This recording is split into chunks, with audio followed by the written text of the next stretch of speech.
A strong start first quarter, strong finish fourth quarter. What was the slippage offensively in the second and the third? I don't know. It looked pretty ugly, though. It looked pretty ugly. Well, Coach talks about trust, and we know in the perfect world that's big. What does trust mean to these young guys, and what do you relay that to them? Well, I mean, just making the right plays. We missed a lot of easy ones tonight, too, though. And I think that had a lot to do with it. A lot of layups, things of that sort. Single-digit games left for you, 432 possible minutes of this storied career. Has it hit you any more this week? No, not really. I mean, it's just pretty crazy to think. I think we got 4 home games left. Yeah. That's kind of crazy. I didn't realize that until, right before tip-off. 5 home games left, and now it's 4. So that's pretty crazy. By your own admission, unless there's a parade, the season always has sucked. How have you handled the losing in this farewell tour? Well, I mean, you just got to have the perspective. I mean, there's not much we can do about it. And I think, you got to take the bad as well as the good, right? You got to take it all in stride. You just can't celebrate when you win and then capitulate when you don't. You were a recipient of having a torch passed to you from MJ a long time ago. Is there anybody on this team? I didn't pass the torch. You received it. The torches never get passed. You gotta earn that. Has anybody earned it right now on this team? I mean, when you look out there and you see this young core. No.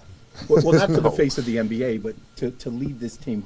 Who's got that killer instinct that it needs to lead the Lakers? No, because that's not a.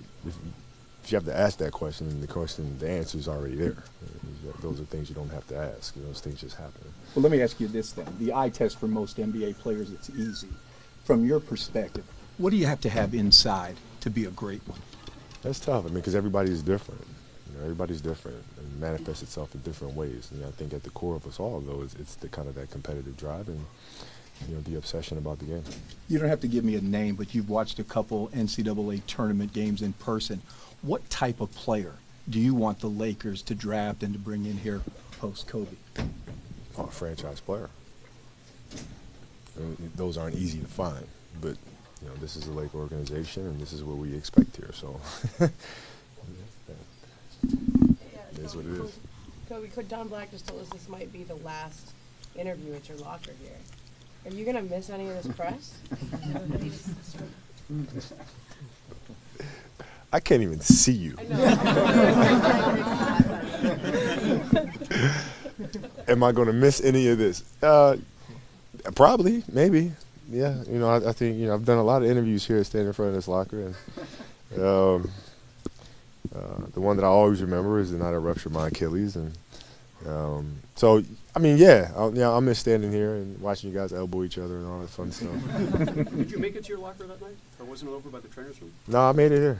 I made it here. Do you think you'll be a public person after you retire? A what? A public person, like we'll do interviews about your business or your storytelling, or we'll never hear. Not if I don't have to. Kobe, we want to ask you. Seeing Gilbert Arenas here tonight, you guys have had some epic battles back in the day, even when Jordan was back. Did you ever think to look over there and say, lace up? Well, I told him at halftime that he came in the back, and I saw him at halftime and talked to his boys, and he looks good.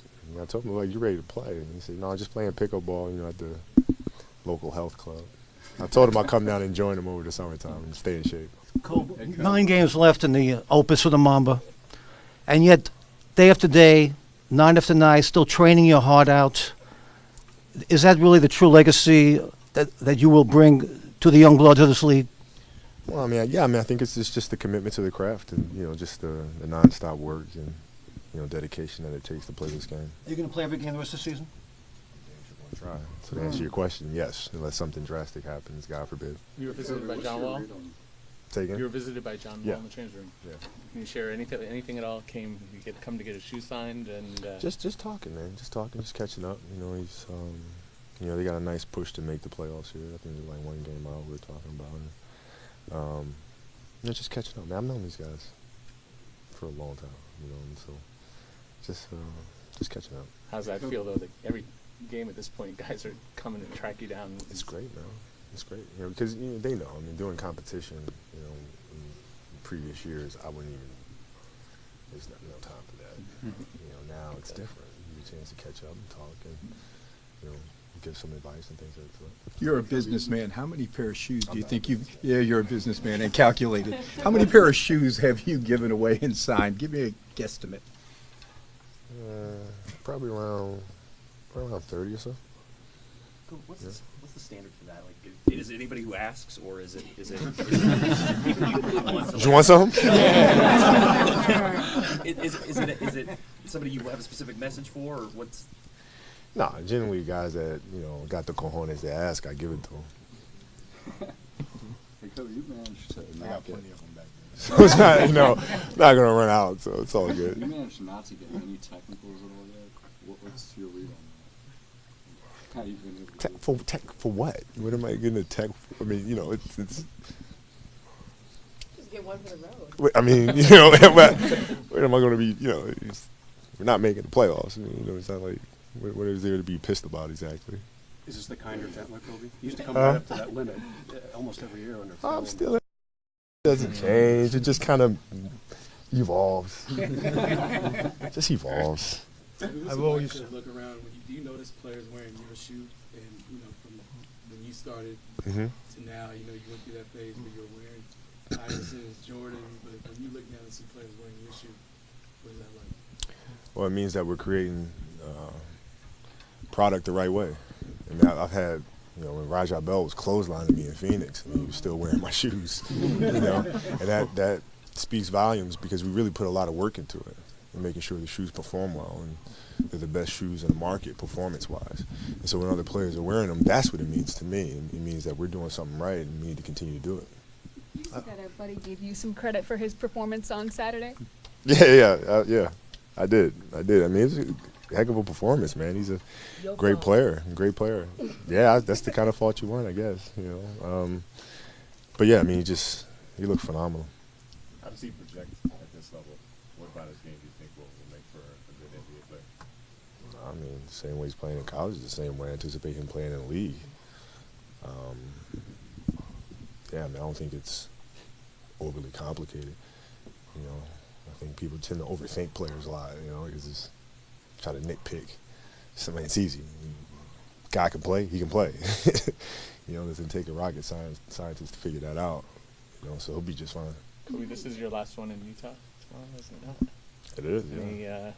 Any thoughts on what you had quite experience there? Yeah, it's crazy. I mean, that's it's had a lot of memories there. Got beat up a lot there, and we won a lot there. So it's always been one of my favorite places to play because the crowd is just sitting right on top of you. It's one of those last arenas where you can really feel the noise. So it's pretty surreal that it's going to be the last time there. You hadn't attended any NCAA tournament games until this week. Now you've had two. What's kind of been your thought on the tournament, kind of being there for the first time? What's kind of stood out to you the most? The refs got to let him play a little bit more. Let him play a little bit more, man. It's like you touch a guy with a fingernail, it's a foul. It's like you got to let these guys play. That was my first reaction. But yeah, I mean, it was sweet. It was good being in that environment and sitting with all the fans and watching all the players play. And they look like babies. They're like, babe, I was just kind of sitting there thinking, like, damn, did I look that young at that age?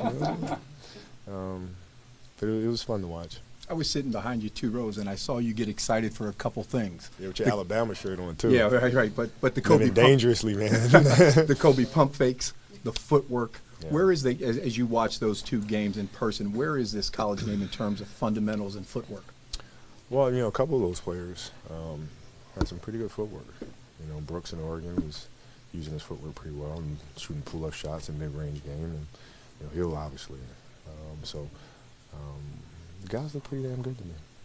You gave your sleeve away to a young fan today. How'd you know that? It's on Twitter. Of course. Gave your sleeve away, and then you gave your shoes away a couple weeks ago. What's it like to be making these kids' days? It's great, man. It's great. It's fun. To put a smile on their faces and hopefully have them, have this be an experience that they'll cherish for time to come. So it's good to be able to. Do you remember create those experiences? Do you remember the first autograph or pair of signed sneakers that you got when you were that age? God, what did I get? I got my father actually got me an autograph from Michael Jordan, Scottie Pippen, Horace Grant, Penny Hardaway, Shaquille O'Neal. Do you still have them? I'm sure I got him somewhere. I'm sure I got him somewhere. How funny is that, though? How funny is that? Shaq was really nice to me, actually, when I met him. I was like 15 years old. He was really, really nice to me. Penny, not so much. Penny, not so much. I kind of carried that with me for the rest of my career. I've always told people that the first day of my retirement, whenever that is, I'm going to walk into a Red Lobster restaurant and not come out for 3 days. When you wake up the morning of April 14th after beating Utah by 20 points, what are you going to do that day?